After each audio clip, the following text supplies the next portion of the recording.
बक्का सिंह मेरे पास आया, बोला सर हेलीगुपी नाम का वॉल्केनो फट गया। सब लोग बता रहे हैं, ये भी बता रहे हैं कि जो उसकी ऐश है वो ट्रोपोस्फीयर यानी कि हमारे सौरमंडल में 15 किलोमीटर ऊंचाई तक चली गई है।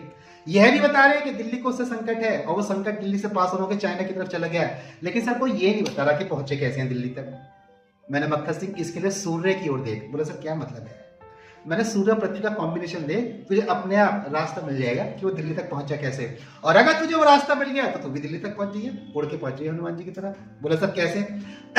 मैंने जिस दिन वो वॉल्केनो फटा था उस दिन डेट थी 23 नवंबर, 24 के लगभग मिडनाइट के आसपास की बात होगी, जब तो लगातार इरेक्शन चलता रहा है। 24 नवंबर, आज सन की पोजीशन कहाँ होगी 24 नवंबर को, जब हम इसको डिस्कस कर रहे हैं 25 नवंबर को। तो सन की पोजीशन इस समय सदर्न हेमिस्फीयर में। इसका अर्थ ये हो गया जो प्रेशर बेल्ट है उसमें जो ITCZ वो तो सदर्न हेमिस्फीयर में शिफ्ट है। इसका अर्थ ये हो गया कि जो नदर्न हेमिस्फीयर की बेल्ट्स हैं वो भी साउथ की तरफ शिफ्ट हुई होंगी। तो जो ऊपर वेस्टर्ली चल रही है वो हिमालय रीजन से आके टकरा रही होगी लगातार। बोला बात तो सर सही कह रहे हैं। तो मैंने इसका अर्थ ये हो गया जो सब ट्रॉपिकल हाई प्रेशर बेल्ट है जो जनरली 20 to 30 की विषय मिलती है वो इस समय नीचे की ओर चल रही होगी, तभी तो भारत में ठंड है। ठंड यानी कि टेम्परेचर डाउन यानी कि P+, जब भी T- होगा टेम्परेचर डाउन होगा P+ हो जाएगा, प्रेशर हाई हो जाएगा।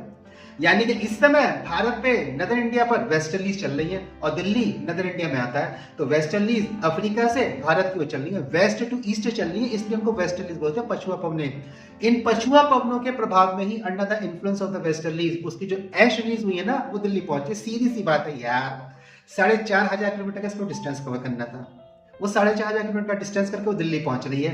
तो बोला सर दिल्ली पहुंची लेकिन दिल्ली में रुकी नहीं, तो मैंने उसका भी कारण सुन लिया। तू हाइट थी 15 किलोमीटर और ऊपर हमारे पास चलती है वेस्टर्ली जेट स्ट्रीम, और इन जेट स्ट्रीम की जो स्पीड है वो 100 से 200 मीटर के आसपास मैक्सिमम स्पीड पहुंच जाती है।